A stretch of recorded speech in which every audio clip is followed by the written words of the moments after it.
But it's also really, sometimes we think that that's not really the case, and that doesn't work in married people. That if your spouse wants you to engage, then that's just what you're supposed to do.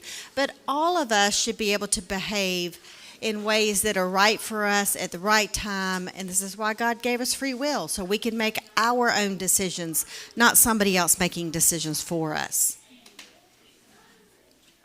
So, some important things to know about domestic violence. It does not start, abusive relationships don't start that way. They don't, I laugh sometimes and say, it's not like you say I do on a Friday and abuse begins on Saturday. It is a gradual progression. This is how that partner maintains, how they gain that power and control. When you start off in a new relationship, we all know how it is in a new relationship, and you're so happy and giddy, and everybody puts their best foot forward. But these abusers are manipulative. This is part of their MO. This is how they gain the initial control over their partner. They're so attentive and kind, sometimes overly kind. We've had some victims who've told us, he just was too good to be true.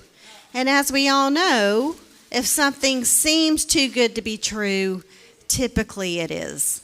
And that is the case in these scenarios too. So it starts off with this, I'm so into you. I just want to be with you all the time. Again, here's where the control starts. I want to be with you all the time. Why do you need to spend time with your friends? Why do you need that card night on Thursday? Why do you need to go see your mama? And aren't I enough? Isn't it enough to just be with me? I just love you. I just want to spend time with you. Warning signs when this isolation, you can see the warning signs of isolation coming. And it's too serious too soon. There's another big warning sign. Relationships should be gradual. You get to know one another. If it goes from we just met to all of a sudden we're talking about getting married, there's something you might want to think about. So you can see here some of these, the power and control wheel that we'll talk about in just a second. But it grows. It grows into this isolationism, this overly controlling relationship, and then you're in it. And then he starts isolating you. You're not seeing your friends. You're not seeing your family. He maybe says, well, why don't you quit your job? You don't really need to work. I can take care of you. And maybe it's really you should be focusing on this house and our kids. I mean, when's the last time you cleaned? Maybe that's how he gets to her, because he's complaining about the house isn't clean enough. And so before you know it, she has no means to support herself financially because she's completely dependent on him. And he's already isolated her from her friends and family. So here now she's financially dependent on him. She's isolated from the folks that she loves. And then it begins. Then it starts with the criticism and making her feel worthless. It's little things. It's criticism about the kids, or the way she keeps her house, or maybe the way she looks. And then, you are so lucky to have me because nobody else would ever want you. Just look at you. And because she's isolated from everybody else, those her friends and family, she starts to believe his lies over time. So that's when the abuse begins, because he's got her now. By the time that first physical aggression begins, she is emotionally and spiritually broken, and she's completely dependent on him. So then maybe it starts with you're too close to me in the hall, and I'm kind of giving you a shoulder nudge to get you out of my way. Maybe he's grabbing her wrist to get her attention because she's not really paying attention to him. Maybe it's just a little shove because he wants her out of the way. And then, maybe she talks back one time and he slaps her. Well, eventually that fist closes and those punches become harder. And it just progresses from there. It gets more and more violent. It never goes the other direction. It goes increasingly violent. So we'll take a look here. This is important to understand this power and control. And you see here some of these things we've talked a little bit about, some of the different tactics, using intimidation, making her feel afraid. Sometimes it's just by a look or a gesture because she's gotten to know him. She knows those warning signs. She knows when he's about to go off the end and it's going to be bad for her. Breaking things. Maybe it's not hitting her yet.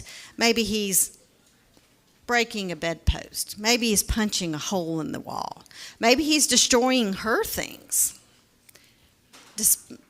Abusing pets. There's a horrible, horrible warning sign, but all too common. He hasn't started hitting her yet, but he's kicking the dog. Emotional abuse, like I said, putting her down, making her feel bad about herself, playing mind games, gaslighting is a big.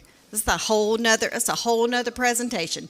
But and it's such a buzzword these days, and people use it in ways that aren't necessarily appropriate. But really, it's just playing games with her mind and making her believe this it's all in her head. Really, these women end up feeling, sometimes men, forgive me, it does happen to men and women, but for the sake of this conversation, it's much easier to just use women as the victim because that is more likely the case than not. But this gaslighting is really just making a person feel like she is literally losing her mind.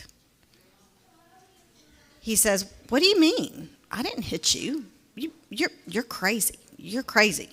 Hiding her keys. This is a thing. He would hide things from her. And then when she says, "I can't find them," "Well, you're just losing your mind. You're just crazy." And she tells people, if she were to tell somebody, I just, something's not right. And he's like, "See, she's crazy. She just doesn't know what she's talking about." And eventually, she begins to believe it. Isolation, like we talked about. Isolating her from her other loved ones. If nobody's around to see what's going on, nobody's there to help you. And you eventually feel insecure to reach out for help because you have isolated yourself from them as well. You haven't spoken to them in so long. It's hard to come back and say, "I know I haven't seen you in 6 months, but I think I'm in trouble. Can you help me?" Minimizing, denying, blaming. Making light of the abuse. "No, you're exaggerating that. I didn't hit you. It was just a love tap. It was an accident. I didn't shove you. I just accidentally bumped into you." Using the children. This is a huge one. Saying things like, "Well, if you were to ever leave me, I'd get custody of the kids because you're crazy. We've already established this. Everybody thinks you're crazy. I'm going to take your kids from you." Well, I don't know about you, but if somebody told me they were going to take my kids from me, I'm going to do whatever it takes to keep my kids. I'm not going anywhere without my kids. And in extreme cases, they'll also threaten to hurt the kids. "If you leave, I'm going to kill these kids." It happens all the time. It is just devastating. Male privilege, this is all factors into it. I'm the one who decides what's the right role for a man and what's the right role for a woman. You're here to serve me. God created you to be my helpmeet. And for those of us who are active in our churches, it's kind of, and I hesitate to say, but sometimes churches are the worst places for those who are being victimized, because we have created an expectation, because we are godly people and we are trying to follow God's law. But when the abuser is the one who is interpreting God's law, it can get twisted really quickly and really to the detriment. God didn't intend for anybody to be a victim, ever. And that's not what the Bible says. But when you have somebody who is telling you otherwise and who is making the rules, it affects you, and it affects your decisions. We've already talked about the economic abuse aspect as well, just controlling that money, keeping her dependent on him. So people say, why doesn't she just leave? Why doesn't she tell someone? It's just not that simple. It's just not that simple. Because as I said a minute ago, by the time the abuse begins, she is emotionally and spiritually broken. She doesn't feel like she has anywhere to go and that there is no hope. She's financially dependent. She's lost all of her friends. Her family's not even talking to her. What's she going to do? What's she going to do? She doesn't have the confidence and, frankly, at this point, the ability to escape and take care of herself. But also, it's a cycle. This cycle of violence. As we talked about before, it's a gradual progression into violence. Starts off so wonderful and loving, and then it gets to that point where there's this violent episode and he is abusive. Well, then after that, if this happened one time, all it was violence all the time, and if every time a woman went home she got beaten, no matter how broken you are, eventually you're going to get out of there. You're going to leave because you realize this is never going to change. But that's not the way it works. He beats her, and then he's so sorry. I'm so sorry. It'll never happen again. It'll never happen again. And she forgives him because she wants to forgive him. She loves him. She really does love him. And isn't that what we're supposed to do? We're supposed to forgive one another. Aren't we supposed to protect our marriages at all costs? So she forgives him. And so then for a little while, everything's great. And there's this honeymoon period. And she's like, okay, it was a one-off. It's going to be fine. Well, then that tension starts building again. And here we go again. And it gets worse, and he starts getting frustrated with her again. And then the criticism starts, and then the shoving starts, and then the punching starts. And so it's this cycle. It goes round and round and round. And then she forgives him again, and it happens again. And she's on such a roller coaster that she doesn't know how to get out. She has no idea how to get out.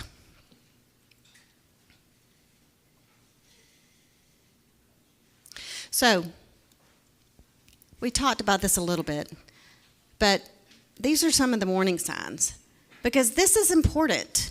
It's once somebody is in it, it's very important to get them out. But wouldn't it be so much better if we could prevent it, if we could recognize it in our own relationships and in the relationships of those we love? And before it gets to that point, we say, listen, I see something happening here. Let's talk about this. Or in my own relationship, oh wow, I need to be aware, and maybe I need to step away before it progresses to this point. So like we said beginning, in the intensity, that early intensity, the very early stages of the relationship, we're all in. He wants to be serious. He wants to move in together. He wants to get married. I just met you last week. What's going on? And I say that, I'm not joking. It happens. It happens. If it goes too fast, if it's too serious, too soon, too wonderful, it's the wrong thing. That's a warning sign. That's a warning sign. Jealousy. If he is always jealous, Every time you have a conversation with another man, sometimes he's jealous of your friends. Why do you have to go to bingo night? You should be spending time with me. He's jealous of your own family because he needs control. Anyone or anything that takes your attention away from him, he's going to be jealous of. Warning sign. Warning sign. Jealousy is not a symbol of love. That's not a demonstration of how much somebody loves you. It means they want to control you. And control. Ultimately, this is the goal. This is what he wants, is to control your every move, your every thought, and make you completely dependent on him. Isolation, we've talked about that, keeping you away from family and friends. The criticism. If he's criticizing you all the time, first off, why do you want to be in that relationship anyway? If he doesn't treasure you, and if you don't treasure him, either way, then that's not a healthy relationship. Why do you want that? God intended for us to love and treasure our spouses. Sabotage sets you up for failure over and over again. Whether it's in your work environment, maybe you have a really good job, and he's calling you 15 times a day just to check in, just to see how you are, just want to let you know I'm thinking about you. But your boss does not appreciate the fact that your boyfriend is calling you all day long, sabotaging that position. You lose your job. You're more financially dependent on him. He tells people, you come to church and says things like, she just, I worry about her with the kids sometimes. She yells at them. She doesn't take care of them. She sleeps all day. She lost her job, Now what's she doing? He's creating that attitude towards you from your peers, so that if she did go ask for help, nobody's going to believe her because he's filled their heads with his version of events. Blame. Everything's her fault. Everything. And anger. If somebody's angry all the time, even if it's not directed at you yet, it will be. If somebody has anger in their heart, it is going to grow, and you will be on the receiving end of it. Warning signs. Just things to be aware of. I have, Bonnie told you I have 3 daughters and 3 granddaughters. Fortunately, the granddaughters are too young to think about any of these things yet. But I promise you, when my girls were growing up, and even now, these are the things that I think about when they would bring a boy home. Watching those relationships, seeing how he treats my daughter. Because when you're in the middle of it, you can't always see it. You're infatuated. Oh, he's so sweet. He wants to be with me all the time. We have to be responsible for those we love. It is our job to take care of one another, particularly when we're not in a position to take care of ourselves. And that's why these warning signs are so important. So, and I know y'all, this is teeny tiny writing, or at least for eyes my age, but just some symbols of healthy and unhealthy versus abusive relationships that kind of go along that spectrum. Obviously, a healthy relationship, I say that, but you know what, really? It is not obvious what a healthy relationship is. And you would be surprised at the number of people, our peers, our friends, that don't know. They don't know what a healthy relationship should look like. But healthy relationship, you're communicating, talking to one another openly. You don't mince your words. You don't walk on eggshells. If you're walking on eggshells, you can't communicate with your partner, there's a warning sign. You're respectful to one another. Pretty basic, right? Treat each other with kindness and respect. Trust. You trust one another. You're honest. If you're honest, I'm going to trust you. Kind of goes hand in hand. And you're equal. You're equal partners. And it's okay to have your own personal private time. I am not threatened because my husband wants to go work in his shop and play with his car. In fact, I'm pretty grateful for that time, frankly. But these are all signs of healthy relationships. Unhealthy, kind of getting, along that spectrum. You don't talk.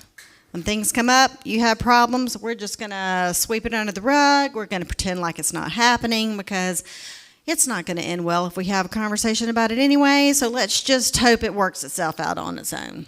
Guess what? That never does. When we disrespect one another, either to each other, to our faces, or to others about our partner, which is probably even more damaging. And then, of course, not trusting one another. If we can't be honest, if you feel like you can't say, yes, I went to lunch with my girlfriend and I spent $15 on lunch. If you say, well, I just went through a drive-thru, it was only $5. Why? Why do you feel the need to be dishonest? And if one partner always has to be in control. This is the beginning of it. I'm going to take control. I'm going to plan the trips. I'm going to drive everywhere we go. I'm going to tell you how to get there. These are just some simple warning signs. Doesn't necessarily mean anything's wrong. I'm happy to let my husband drive all the time because I hate to drive. But if it was I'm going to drive because that's my role, because I'm the man, that's a different story. And then again, only spending time with your partner. If you don't have time for the other people in your life that are important to you, that's a problem. And then for an actual abusive relationship, the only communication that happens is threatening or hurtful, insulting, just downright mean. That's abuse. Always disrespectful of your feelings, your thoughts, your opinions. We're all entitled to our own thoughts and opinions. And I would say there's not a relationship out there where both partners agree on everything, and that's okay.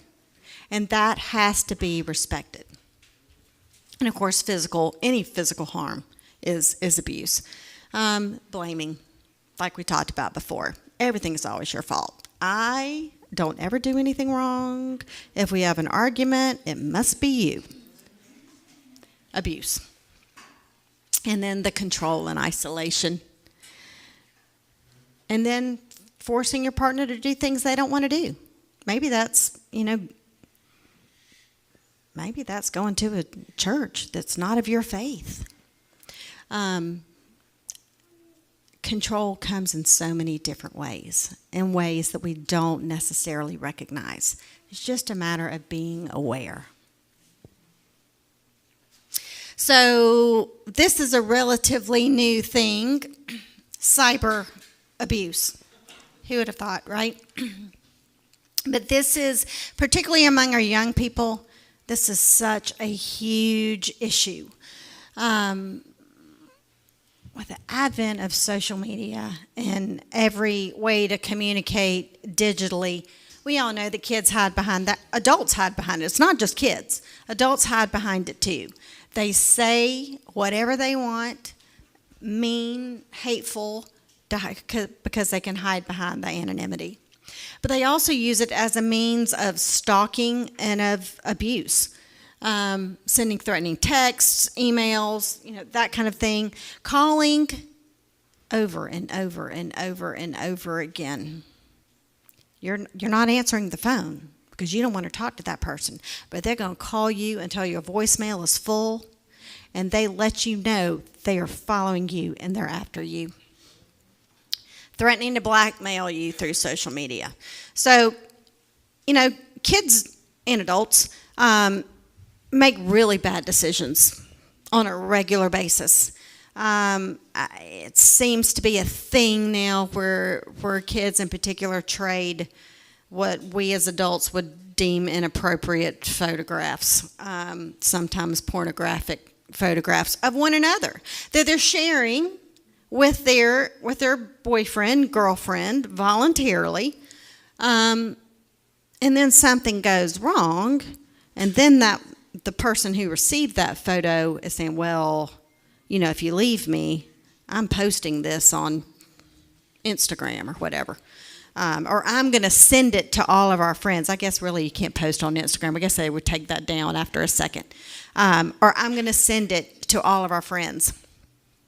I can tell you from my own personal experience, my youngest daughter had a follower who photoshopped a photo, just took a regular, normal photo that she had posted on Instagram and did some of that digital magic and turned it into a nude photograph and posted it on Instagram.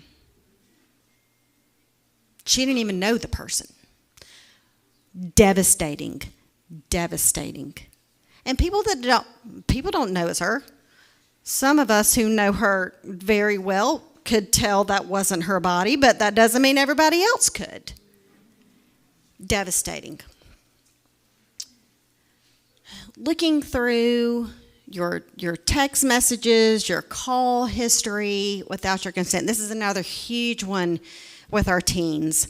And this is part of the reason why we have a teen program. We go out and educate our children and our teenagers about what healthy relationships are supposed to look like, what they should not look like, some of the warning signs of dating violence.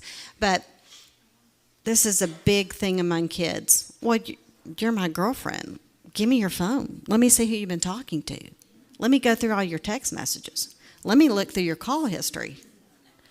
I mean, I don't know about y'all, but my husband doesn't do that to me, and I wouldn't appreciate it if he asked me to. Not that I have anything to hide, but this is another means of control, and this is how kids in particular control one another, because they live with those devices. Their whole lives revolve around that phone and everything that phone does.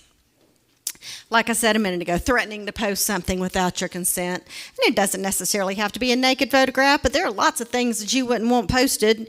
Maybe if I'm having a conversation with my boyfriend and I said something nasty about my best friend because I'm mad at her in the moment, and then he threatens to post that, it's just the same. Oh, and then this too, sharing your location. Why? Why does that 15-year-old boy need to know where my 15-year-old daughter is?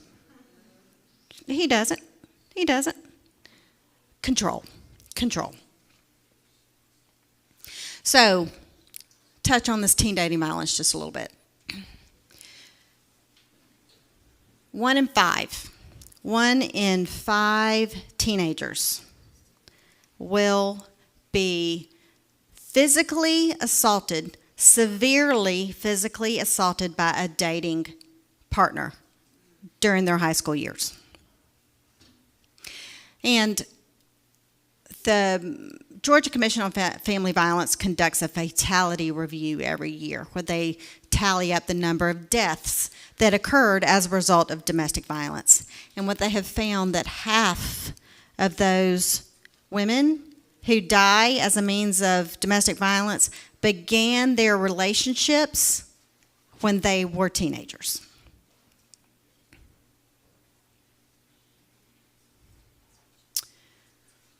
Here's a scary statistic.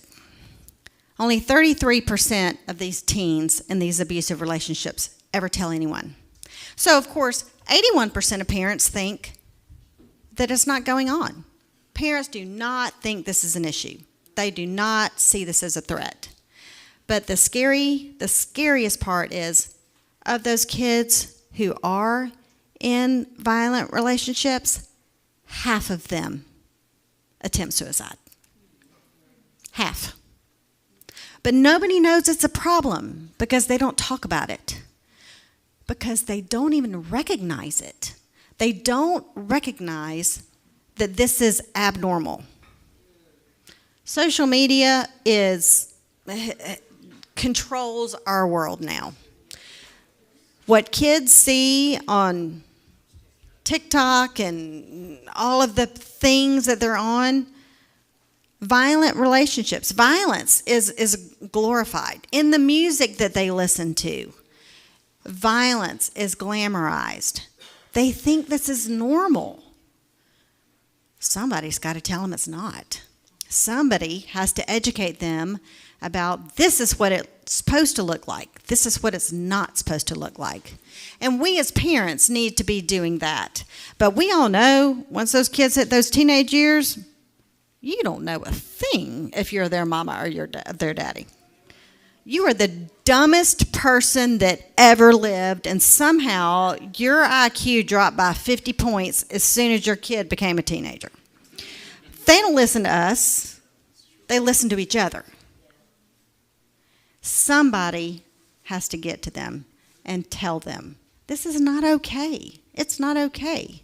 And if he's treating you like this now, if he needs to see your phone all the time and he's threatening to send photos of you or whatever it is, what kind of person is that going to be as an adult?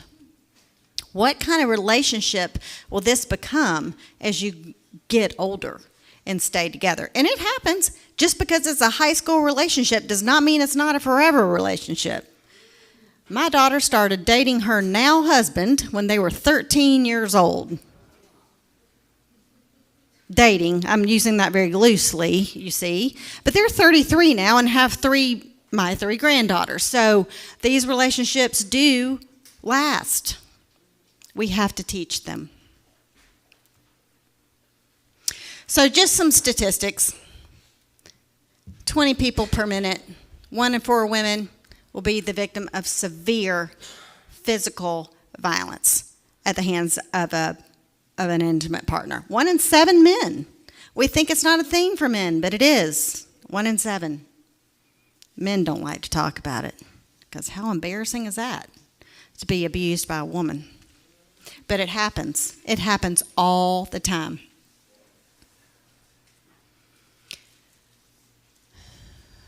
We received almost 4,000 calls to our crisis hotline last year. And I cite that same statistic every year because that number doesn't change.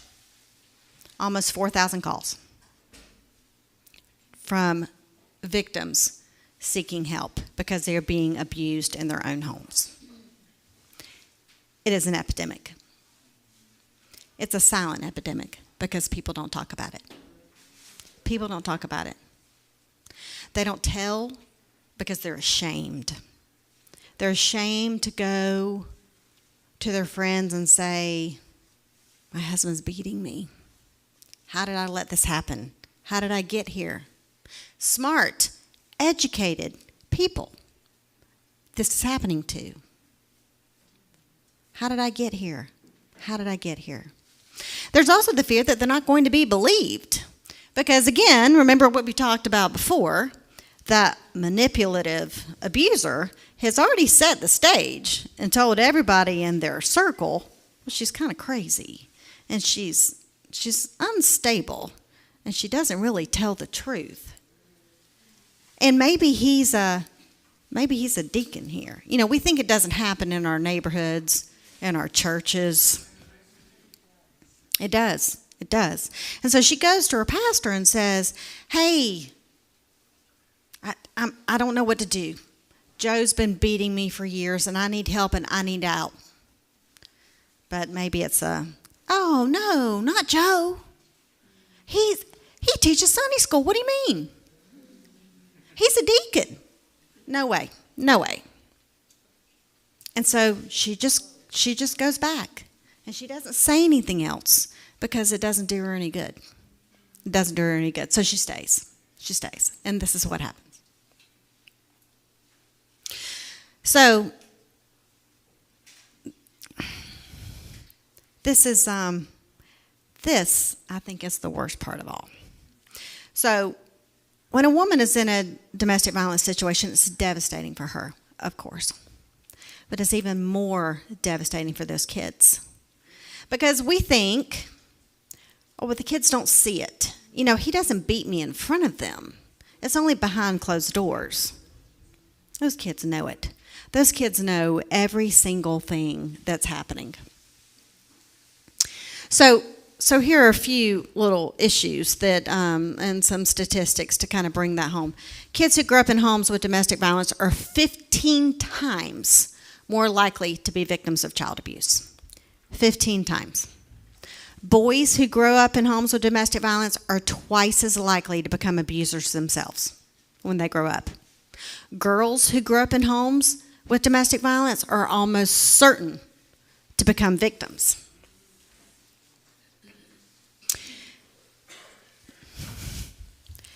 It affects these kids in so many ways other than just the obvious. It affects their ability to function in school. It affects their ability to learn. It quite literally affects their brain development. So our minds develop as kids are growing up. Their brains develop as the result of, and I'm not a scientist, so forgive me, law school, because no math and no science. So here we go. But the brain fires synapses, and they do it on a regular, consistent basis. And this is how your memory develops, how your brain develops, how your ability to learn develops, through this constant firing of synapses, rhythmic, systematic. Kids who grow up in violent homes, every time there's an episode of violence, the brain reacts to that violence and it interrupts that synapse. So it impedes the ability of their brain to develop properly. Literally causes brain damage. They, for the rest of their lives, don't learn as quickly as other kids. Kids who grow up in these homes are more likely to wet the bed, to have insomnia, to end up with addiction issues in adulthood. They have learning disabilities. There are a whole host of issues that follow them for the rest of their lives because they're growing up in a home full of violence. And you think, well, I hate that. I hate that for that child, but, what does that really mean to me? My kid didn't grow up that way. Well, maybe not, but your kid's probably sitting next to that kid in the classroom. And so that kid who has behavior issues, the teacher is spending an inordinate amount of time dealing with the kid, with the behavior issues and the learning disabilities, which means it's affecting your child's education because they're not getting the instructional time that they need because the teacher's too busy dealing with this child. We think it doesn't affect us. It affects all of us. It affects all of us in one way or the other.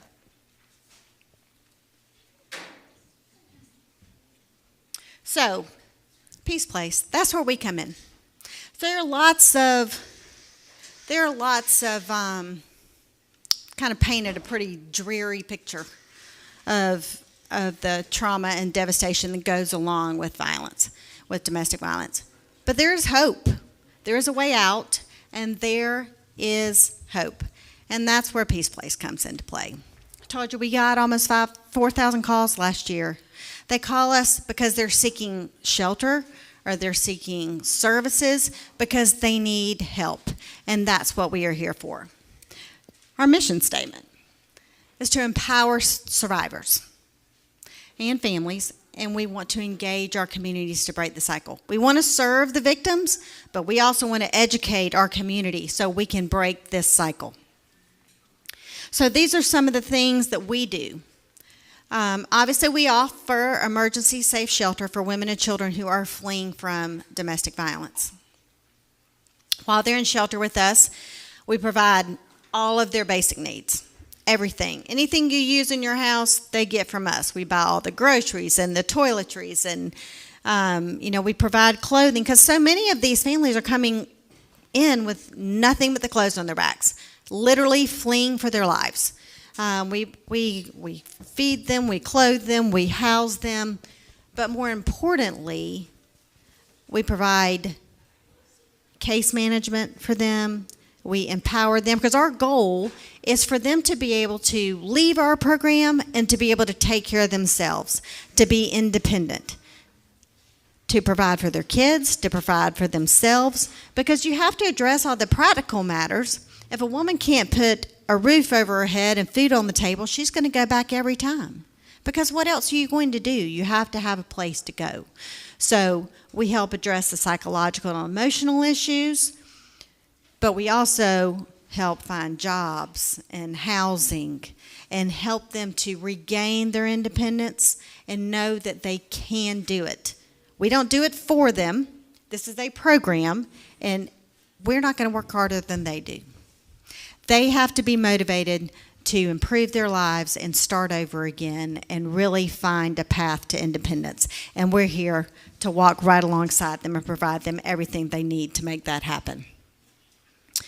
We safety plan with them. When somebody calls our crisis hotline, whether they're planning to come to shelter or whether they want to stay in their own home, and for now, then we safety plan with them. Because when a woman leaves, when she finally makes that decision to leave her abuser, that is the most dangerous time for her. She can't just say, all right, I'm out of here, because he's not going to let that happen. So we make a plan with her. Figure out what she has, what her resources are, who she has in her life that might be able to help her. There are things that she doesn't think about, like you need to hide an extra set of car keys, because that's one of the most common tactics. He'll hide the keys. She can't leave. She can't find the keys. Hide a separate set of keys. Hide a stack of your important documents. You're going to need those. You're not thinking about that when you're fleeing. You need a Social Security card. You need your birth certificate. You need, make sure your license is somewhere. Yeah, your passport. You need all of those important documents for yourself and for your kids. So have all of that ready. Have a go bag stashed somewhere so that when you're ready to go, when the opportunity arises as you can get out safely, you have everything you need. Get in touch with a friend. Who is somebody that can help you? Plan a meeting spot. Where do you go? There, in every case is different, of course. It's a personalized safety plan for her and her children. There's a plan for the kids. What do you do when you hear mom and dad fighting? What do you do? Where do you go?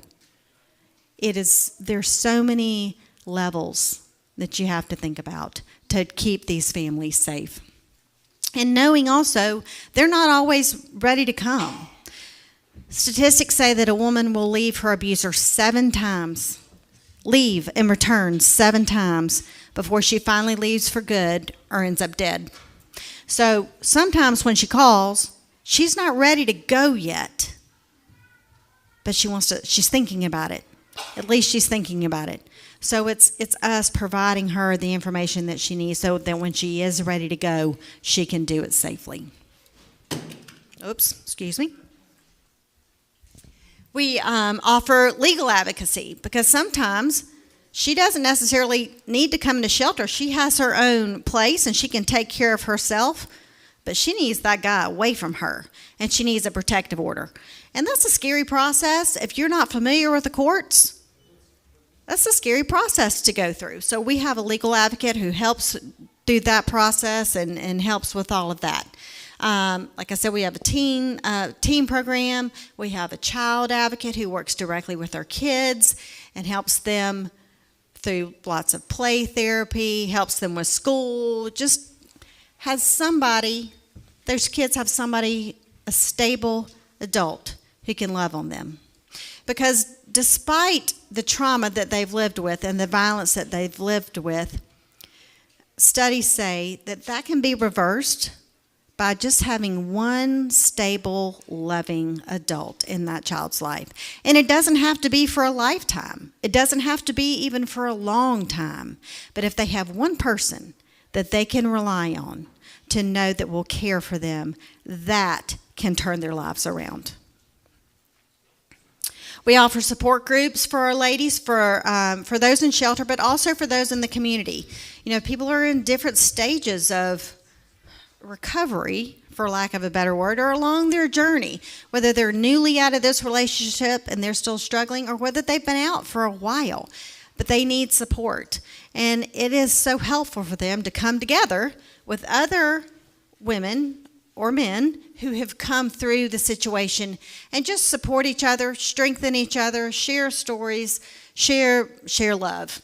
And then we have a transitional housing program for those women who, when they get ready to leave shelter, because their time with us is finite, they can't stay forever.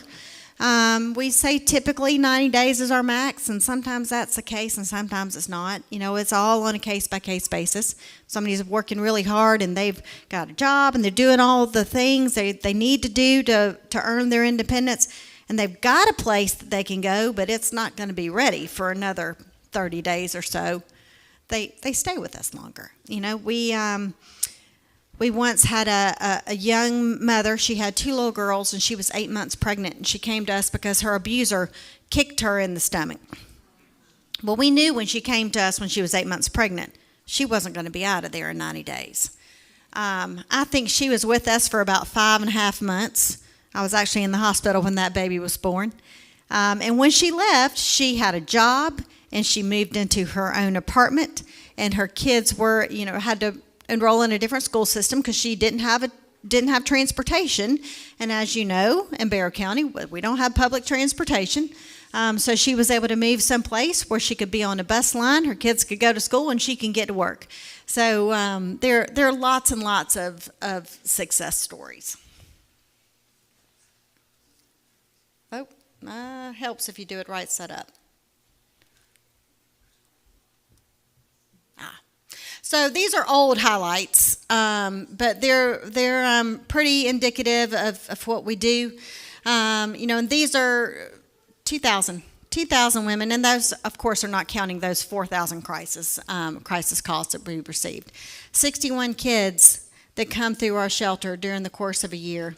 41,000 total services provided. Just some survivor stories that folks have shared with us. So, how can you get involved? What can you do? Aside from paying attention, caring about the people in your life, asking questions, not being afraid to ask questions. That's important. I know we never want to offend anybody, and we're afraid we'll say the wrong thing. But if I showed up today in long sleeves and it's 90 degrees outside, somebody better be asking me what's going on. Because abusers are really good about inflicting injuries in places that you can't see. It's not very often they're going to punch you in the face, because that's kind of hard to avoid. But lots of bruising on the arms, bruising on the stomach. Small things. Don't be afraid to ask questions. Don't be afraid to say, hey, something's not quite right. You seem to be a little distant. I'm here for you if you need me. Are you okay? Call me. Just be aware of the situation. You can't push, because you can't make them leave before they're ready to leave. But make sure that they know that you love them and that you will believe them. That's the number one. Whatever you tell me, I will believe you. That is what opens the door. Whatever you tell me, I will believe you. But obviously, ways you can get involved. Donate, of course. You do this on a regular basis. Here we go. Y'all are already on that, and we appreciate it so much. We have lots of volunteer opportunities, whether you want to get involved with clients. Whatever your niche is, we have a place for you. Whether you want to sort clothes at the thrift store, you want to come lead a support group, you want to do a life skills class, you want to make some pillowcases, you want to just cut grass at our transitional facility. Whatever you want to do, we can find a place for you. And then, of course, join us when we have events. We have lots of fun things. We would love to have you with us. And primarily, just like I said, educate others. Talk about it. This is a silent epidemic. Let's open our mouths and start talking. This should not be silenced. And that's it. Thank you so much for allowing me to be here.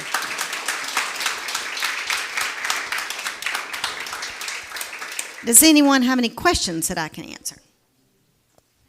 Yes, ma'am. For the men that are being abused, what happens with them? I mean, is there a shelter for them, or do they? Can you repeat the question?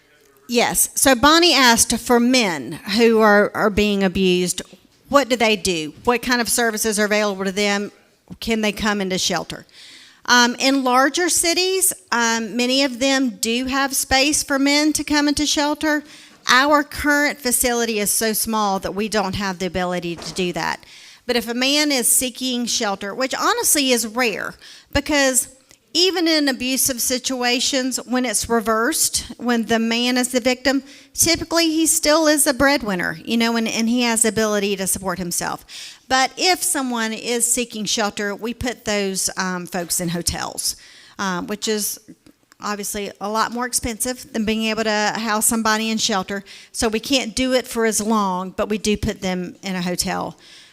We are in the process now of building a new shelter that will allow us to double our capacity. We'll be able to, our current shelter only has 16 beds. Like I said, we received almost 4,000 calls last year. Clearly, there's not enough space. 32 beds still won't be enough space, but at least it's getting us a lot closer. And we will have some room in our new shelter where we can house men and families that are led by fathers. Anything else? Is it primarily for Barrow County or this region around? So our primary service area is Barrow, Banks, and Jackson counties. But in reality, we serve the whole state. We really have an interesting setup among all of the agencies across the state. There's a network of domestic violence agencies across Georgia and really across the nation. But we are, our local area is Georgia, and we are licensed and governed by the Criminal Justice Coordinating Council, and so we all cooperate together. And so if we get a call from somebody who is in Barrow County, for instance, and our shelter is full, which it is most of the time, we never just say, oh, sorry, we're out of space, call back later. We get on the phone and we call. And of course, we start with the closest shelters, the nearby shelters, but we call until we find them space someplace else. And if we can't find them space someplace else, we put them in a hotel.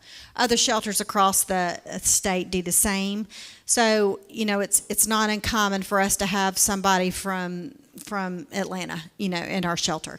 And sometimes it's on purpose, because if I live in Jefferson, so if my abuser is there, I don't want to be near where he is. I might need to go down to South Georgia because I'm truly running for my life, and I need anonymity and I need protection, which is the reason that our shelters are all confidential, in confidential locations. We don't tell anybody where the shelter is, because the last thing we need is somebody showing up on a doorstep. It happens sometimes.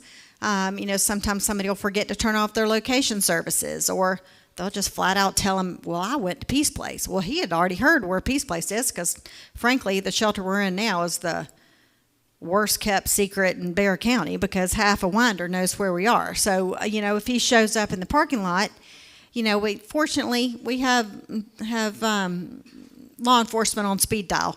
So we've never had we've had issues and we've had threats, but we've never had a bad ending.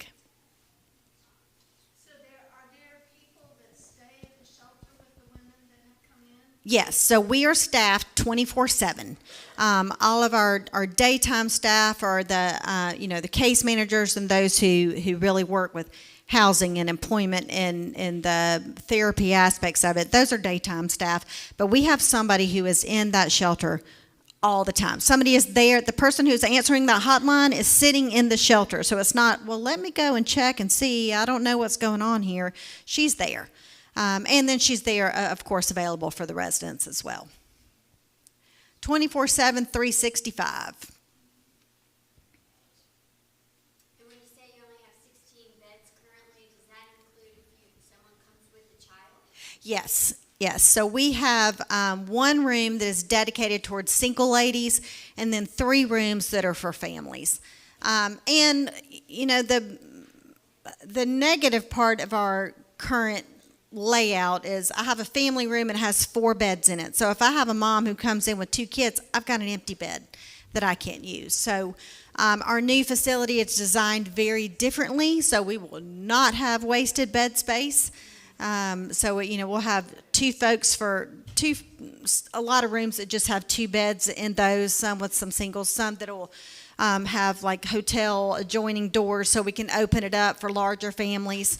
So a lot more flexibility and a lot less wasted space.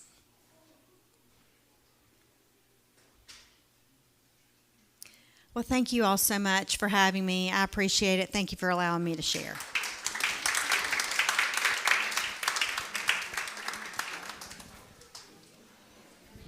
We want to say a big thank you to Tracy to take time from our busy schedule to come and give us this lecture. And from time to time, if we need her, we invite her back. We, the women, I'm the leader of the women ministry, and I know that the conference is well pleased that we make this awareness in our church about domestic violence and abuse. Thank you so much for attending, and see you next year.